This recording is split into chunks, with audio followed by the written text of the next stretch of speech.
All right, talk to your neighbor. No. Okay. It's something completely separate. Okay. Kind of.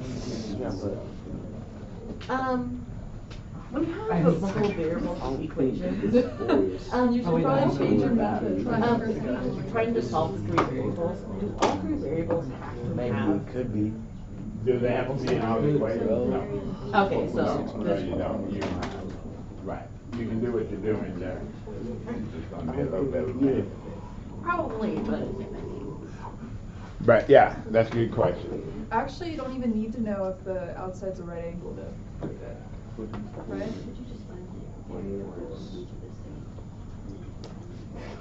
Because it's a right angle by the square. And you can just use it.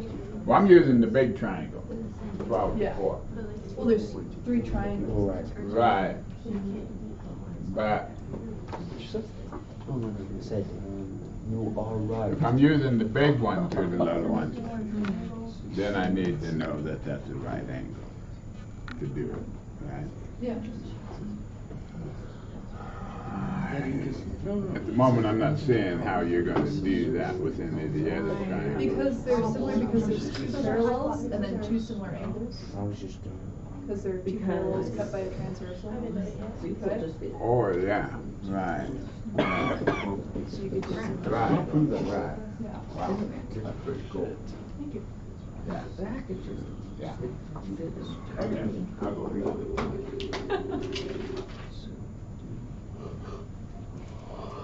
Then you get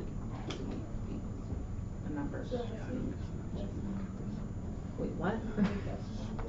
Yeah, my small one, I used the 4 as one of the, Yeah. Wait. Which changes it kind of, makes it a little uglier. Yeah. I did. Okay, look at me go. Yeah. Okay. I'm about to ask you what's the equation for Wait, that's a problem.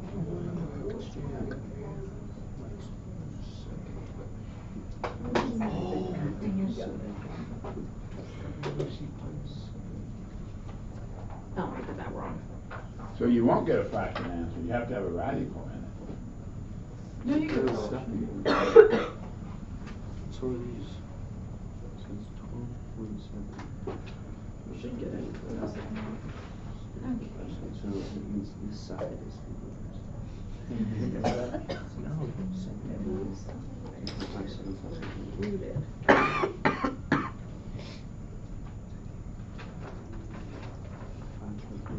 Was that like a good answer? No, because I have to use the hypotenuse at a bigger triangle, which is a radical. Oh, yeah. Right? To do it the way I'm headed. Which means you, Wait, how Don't many just are use- there? if it has a radical in it, it can't. Like math. these. Square everything. Square everything, right? Yeah, square Yeah. everything. You didn't have a radical in that. Yeah. So I couldn't. So Dude. yours is wrong. Is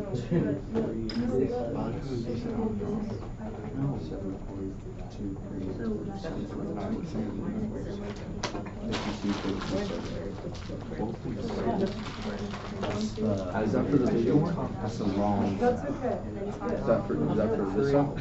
I don't know. All right, to help you a little bit. So that's 4, that's 12, right?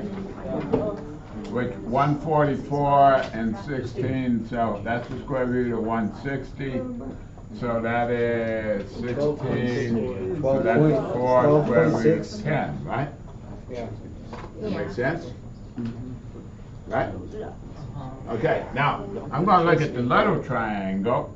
Big trust. And the little triangle, that side's 4, right?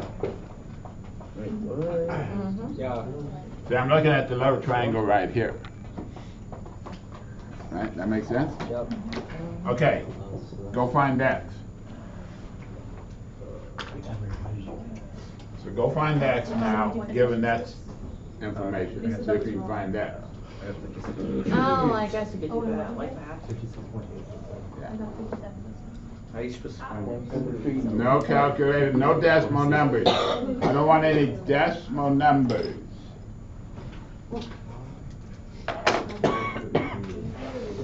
We have to redo it from ground.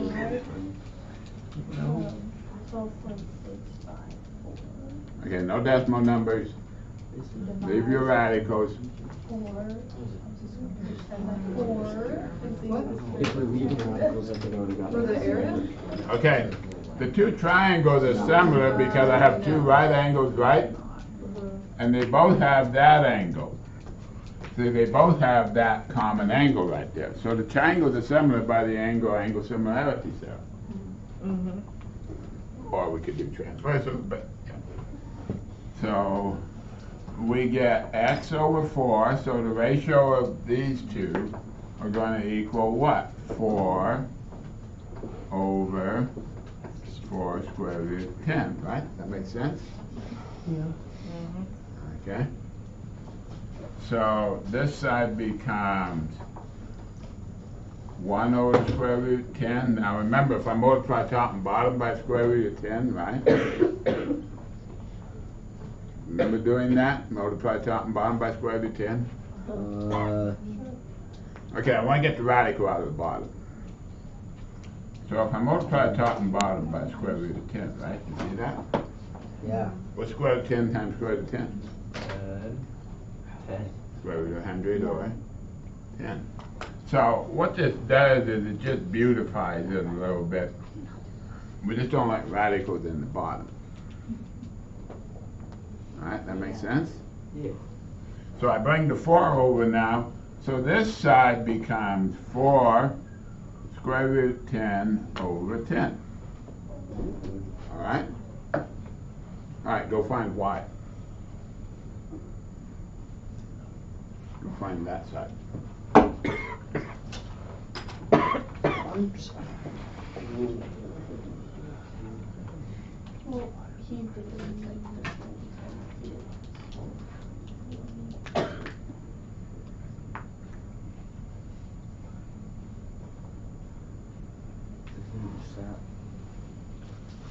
Same game. Y over 4 is going to equal what now? 12 over 4 square root.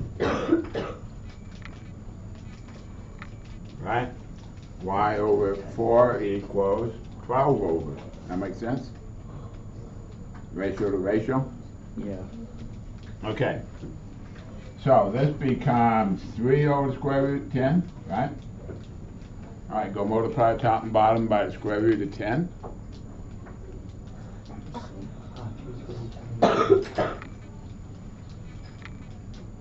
And hence you get 3 square root of 10 over 10, right? Does that make sense what I did? Multiply top and bottom by square. So now I'm just going to bring the 4 over, right? So that makes it 12 square root 10 over 10. But 12 over 10 is what? 6 over 5. So it becomes 6 square root 10 over 5. So my little triangle now looks like what? Well, it's a 4 here. It's 4 root of square root 10 over 10. 4 root 10 over 10 is the same as 2 root 10 over 5. And this guy's 6 square root 10 over 5. And I may be wrong. What the heck? There is no radical in the answer. Alright, go find the area of this triangle without a calculator. Ow. So go find the area of that triangle. 5 over 5 over 5. Yeah. Wrong. 3 times. Are you trying to find the area of this one? Yeah, so it's those, the base, that's the height divided by 2. Yeah. So how do you find the area? It's just 1/2 But at the right angle, so that's your base. So it's just 1/2 times that You're fine. times that, right? Yeah. So those cancel, so you get square root of 10 over 5 times 6 square root of 10 over 5, right? Yeah, and then your square roots That can makes sense? Because to have the 2 cancel, so I'm left with that times that, right? Go simplify that. Without a calculator, go simplify it. Just be.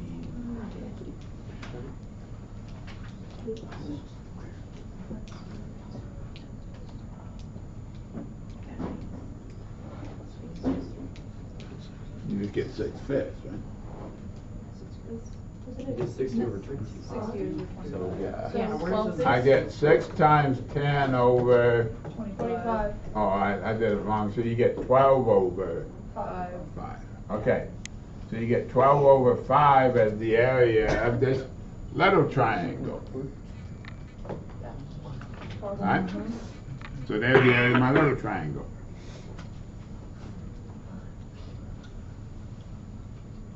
All right, we'll work on it some more. The big triangle. We'll work on it some more.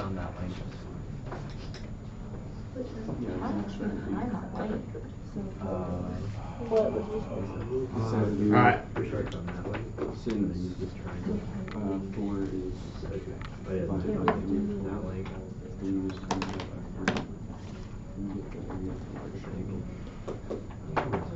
Okay.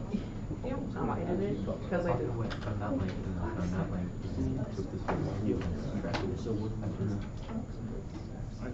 How do you find that?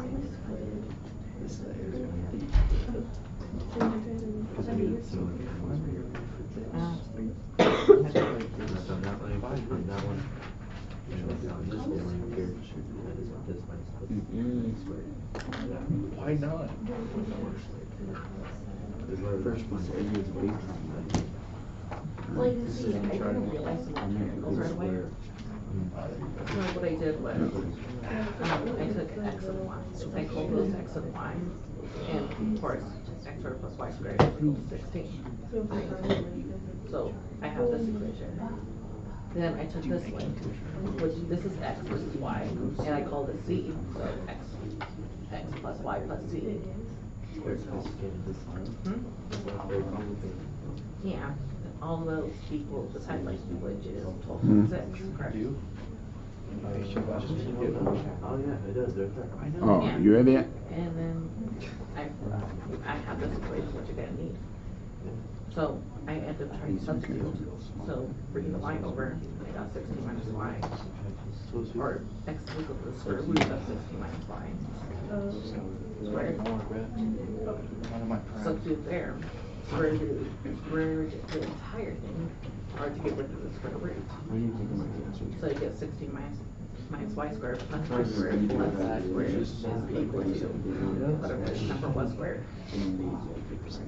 Bring the 16 over, these y cancel out, and then you get equal to some number, and then you square root of that. Yeah. That was probably complicated. Huh. Understand that. You got 57.6, didn't you? Yeah. All right. Is that right? I don't know how, but I got 52.27. I think I messed up. Okay. You got to think about now you're counting. So, what's the area of the big square? So what's the area of the big square? 12 times 12, right? Alright, that makes sense. The area of the big square is 12 times 12, or 44. What's the area of this big triangle here?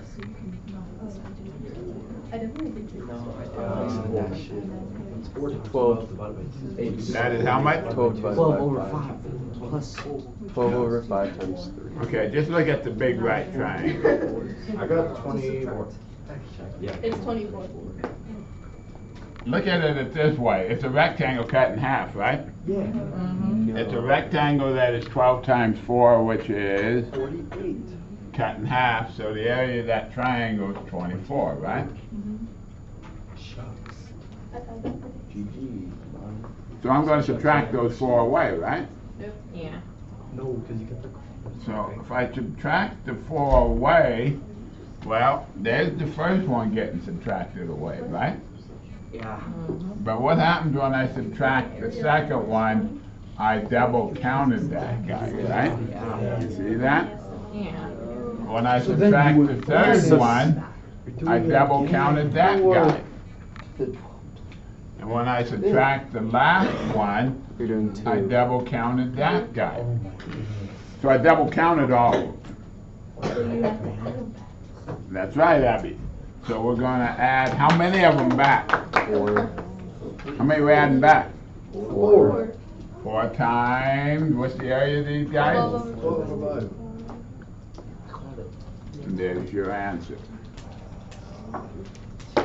Alright? Huh. That was Alright, confusing. get your computers out, please. Mine's probably. Shame. I don't have mine. Okay, you can watch your neighbor.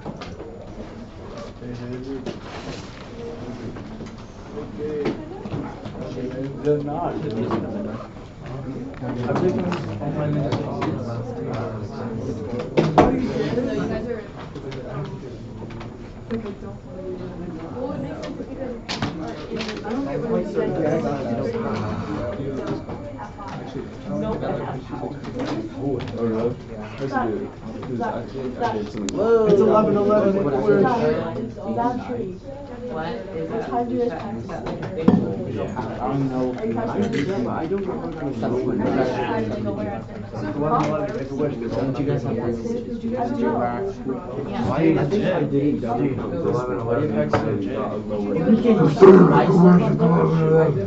No, if I didn't come back,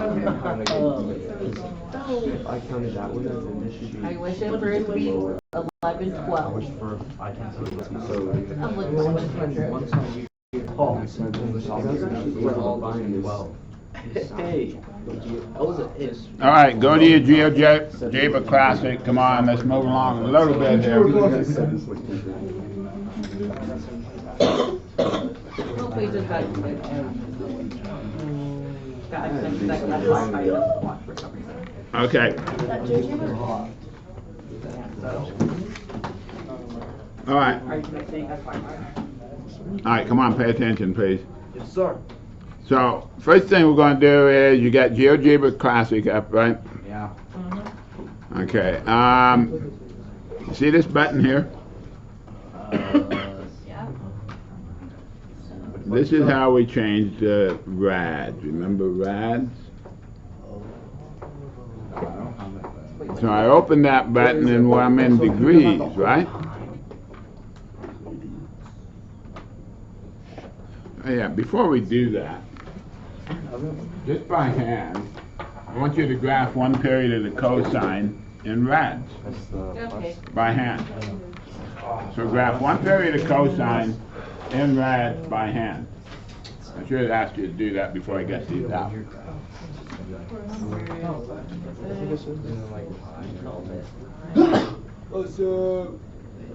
So graph one period of cosine in rads with your pencil, please. Of the cosine. So the cosine was off of the sine by 4. Yeah. That's part of 6A. That's 6A.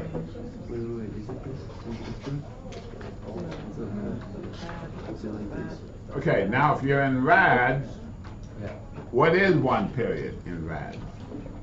How far do we go? 2 pi, right? Yeah. So there's 2 pi, and then what? This half of that is pi, half of that is Pi over 2. pi over 2 is how many degrees? 189. Right? This is 180, right?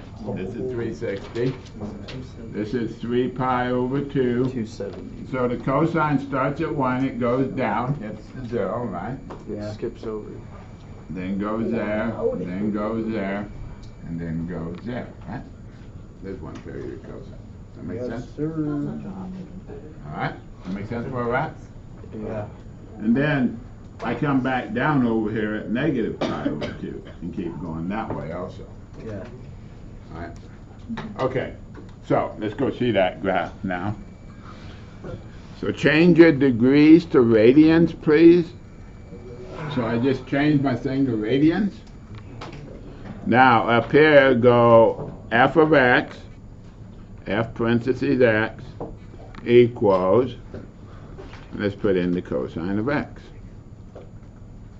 And there's my graph. Now, I want to kind of, so hit the, you see the last box up here? If you hit that, then what that allows you to do is move these around. So I can make it bigger like that. I can make these guys larger so I can see this a little better. Mine is different. Alright, if you're having trouble, you're going to have to find me later. I won't stop and help you individually when I do this.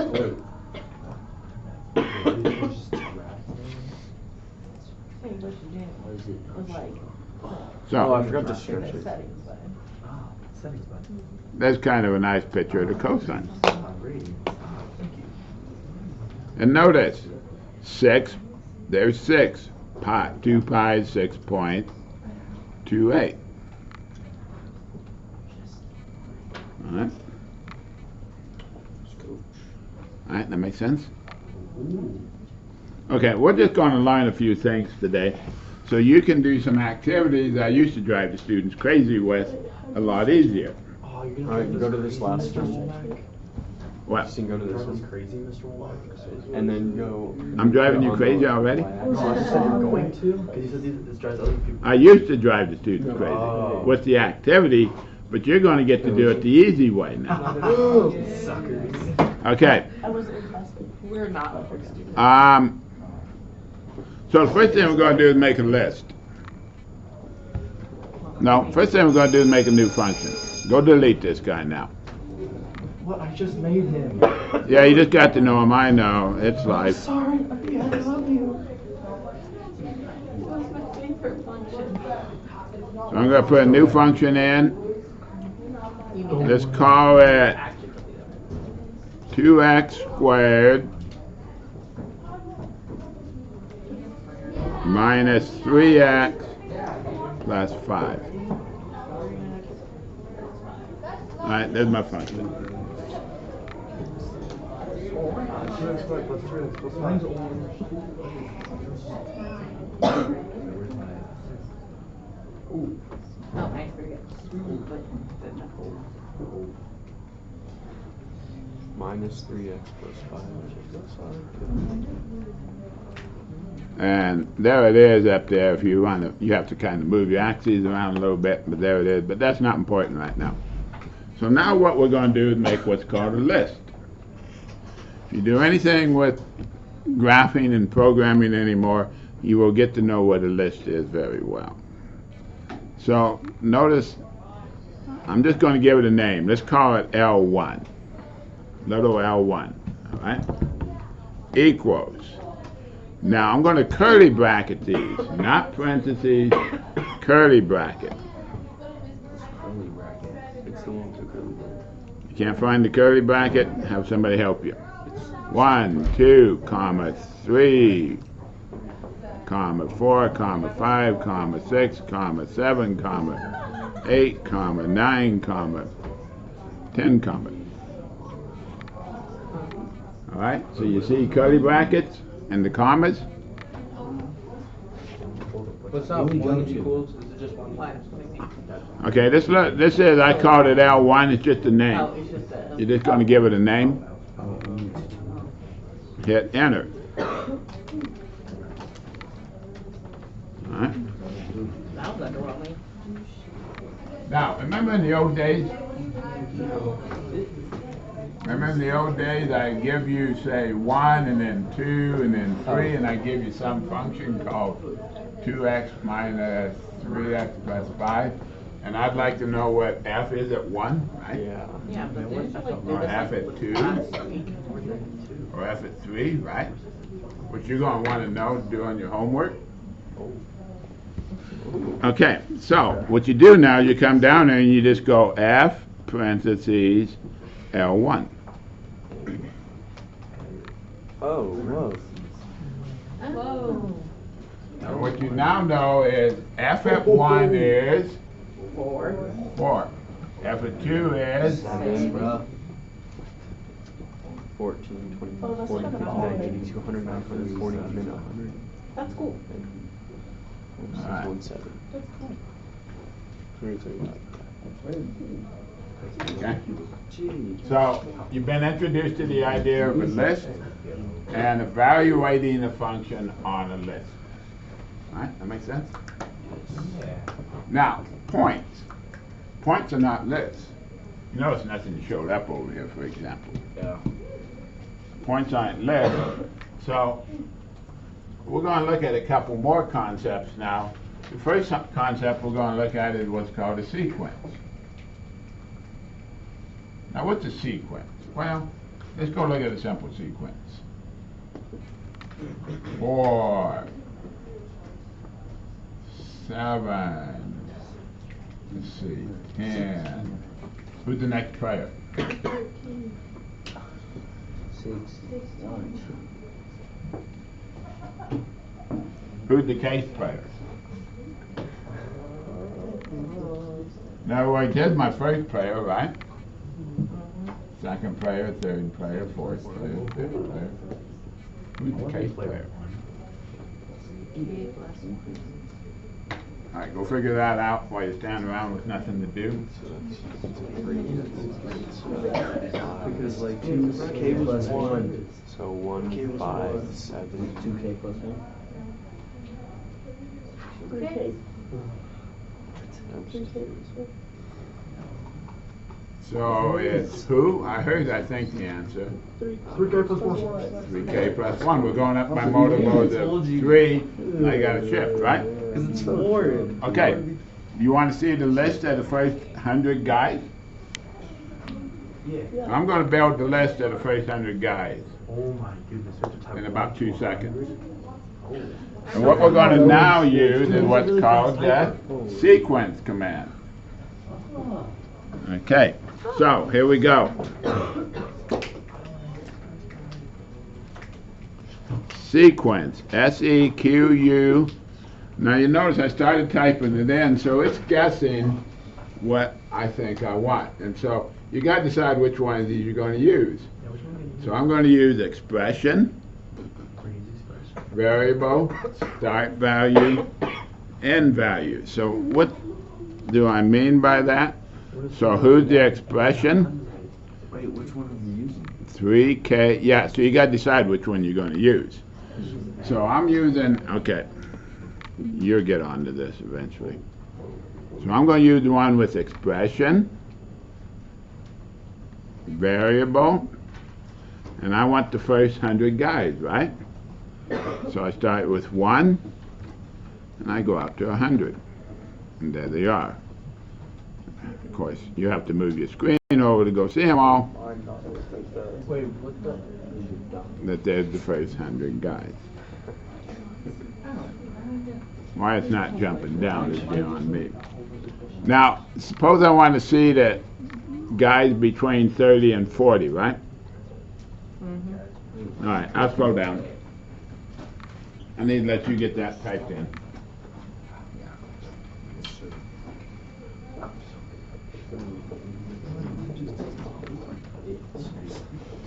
All right, that makes sense? 3K plus 1?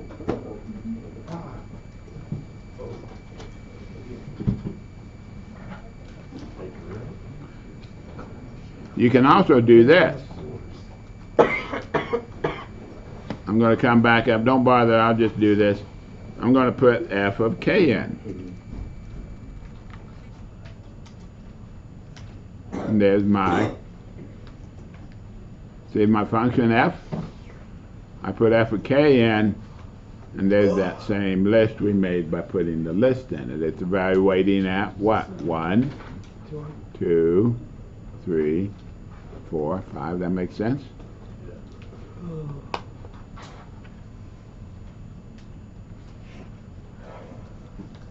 All right, points. We're going to talk about one last thing, how to make a point.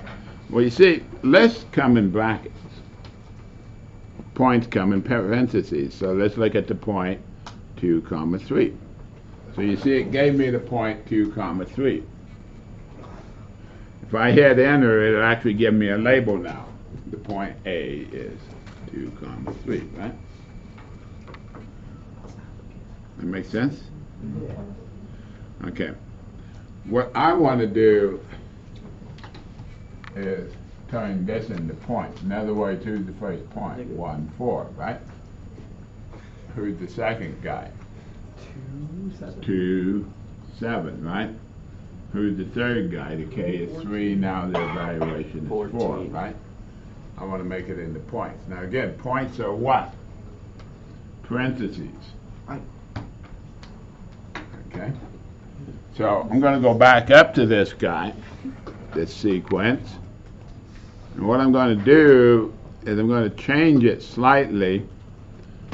Parentheses, K, comma, and then it gave me the second parentheses. I don't want to go out to 100 now. I'm just going to put the first 10 points down. Get outside, hit enter. And it's actually graphing those points up here. Oh, no way. It's not labeling them. If you hover over them, I think it does. Okay, just a second. I hear what you're saying. I'm going to make it kind of like that. There, I brought it down. Now notice I changed my axes. The big axis like 40 there. And I'm still 1, 2, 3, 4 here. So here's my points. In other words, I made the point 1, 4. There's the point 1, 4. There's the point 2, 7. There's the point 2, 7. So it's graphing those points for me. Okay? That makes sense? All right.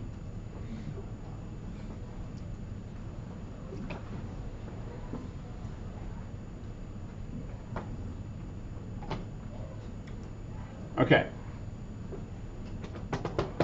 We're going to come back and do a little more with this, but I don't want to do that part yet because I actually want to do one other thing today. So what are we going to look at today? In a few minutes we're going to create and talk about what are called finite differences.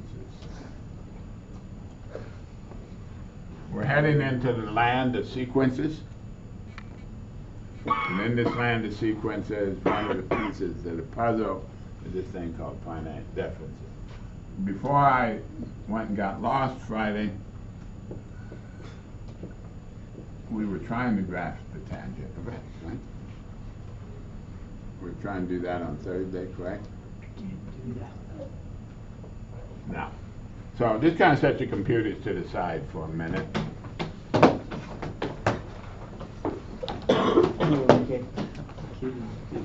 All right.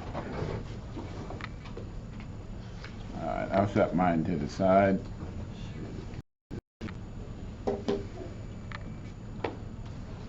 We did get through saying, oh, a way to see the tangent of x is not opposite over adjacent, but what? Sine of x over cosine of x. So we saw that on Thursday, remember? Yeah.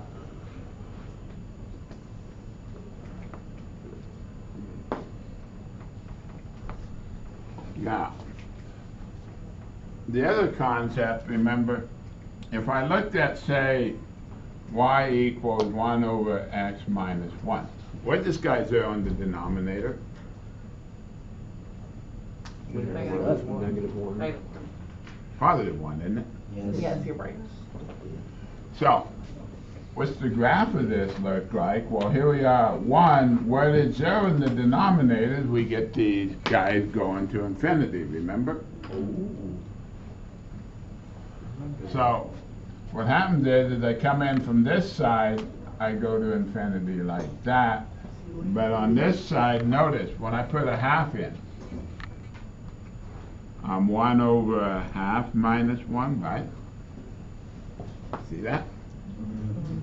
Which is 1 over what?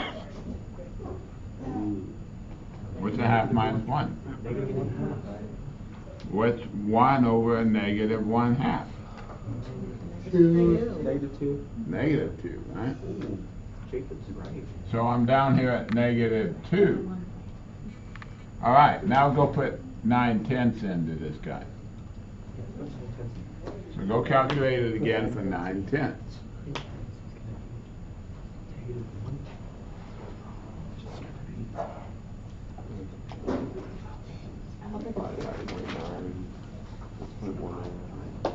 I think it's Or going sit and to wait and have a lesser experience. I don't care. I think it's going to be 9/10. 9 over 10 minus like 1 over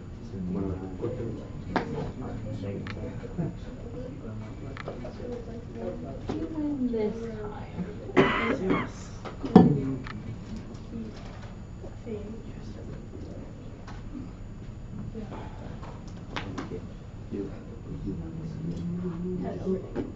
You have to find the common denominator.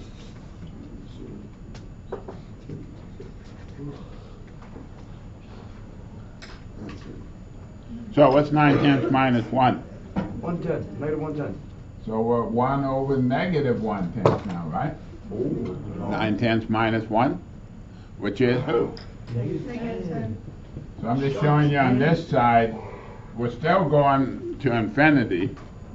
We're just going to negative infinity, right? Because it's negative. All right, so the guy's going like this on this side. He's going like that on that side, right? That makes sense? So it's just shift it over. All right, any questions on that? Yes, sir. Okay. So again, the moral of the story is, if the denominator goes to 0, but the numerator isn't, the graph is going to infinity, okay? So write this down. This is a big moral.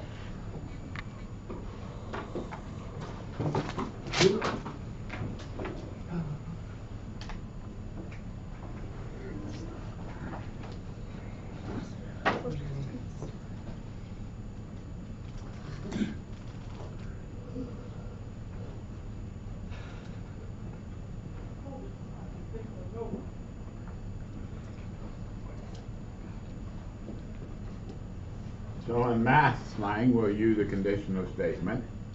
If the numerator doesn't equal 0 and the denominator does, then you have a vertical asymptote.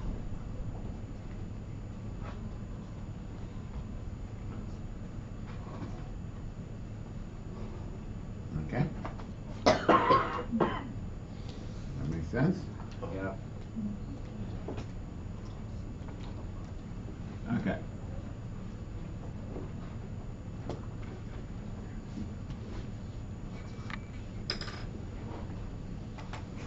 All right. So we're going to graph this guy. So go lightly graph the cosine of this.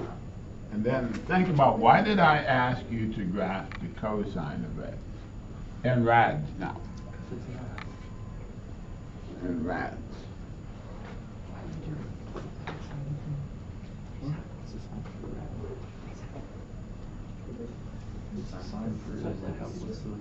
Oh, gravity. What? We already did that. Yeah, I'm just saying how to do it. I get it. Why do I want to do it like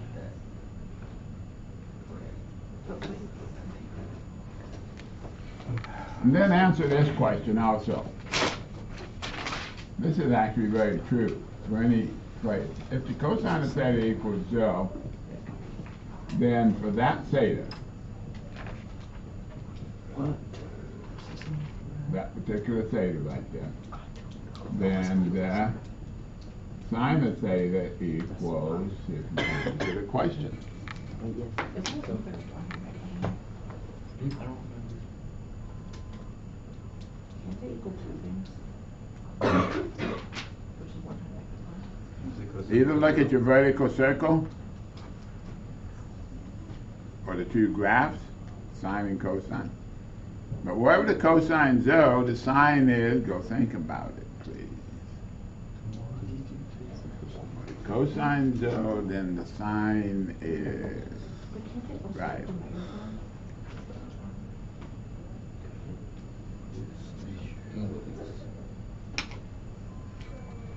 Okay, so you're graphing the cosine. It has period 2 pi. We just did that a minute ago, didn't we? And so we get this guy looking like this, right? And so the cosine comes down. It goes like that, right? That makes sense? And notice, what did the sine do? Well, the sine goes up. It's 1, then it's 0, -1, and then back to 0. Wait, so it's 1 and 0? Or, depending where we're at. So whenever the cosine is 0, the sine is either 1 or, alright? So That's real important. So in other words, when the cosine is 0, the sine is not 0. It's 1 or -1. Does that make sense? Okay. wait, is it the same thing with the sine too? Okay. Now, I'm trying to graph the tangent, right? So, the tangent, the cosine's 0 here, right? So I have a vertical asymptote there. The cosine's 0 there, so I have a vertical asymptote there. The cosine's 0 here, so I have a vertical asymptote again. That makes sense? Now remember, this is really all the angles in the first quadrant. Remember we was in the first quadrant, my unit circle? We're going from 0 to pi over 2 here, right? My angles. Yeah. Ah, yes. These are my angles. You gotta remember, my domain is my angles. My range is just the x part. I'm just graphing these x guys. I'm graphing the cosine. Well, now I'm graphing the tangent. When I was graphing the cosine, I was just graphing the x guys, right? So what do I do when I go to 0? I chase the asymptote. And what the moral of the story was, from 0 to pi over 2, the cosine is positive.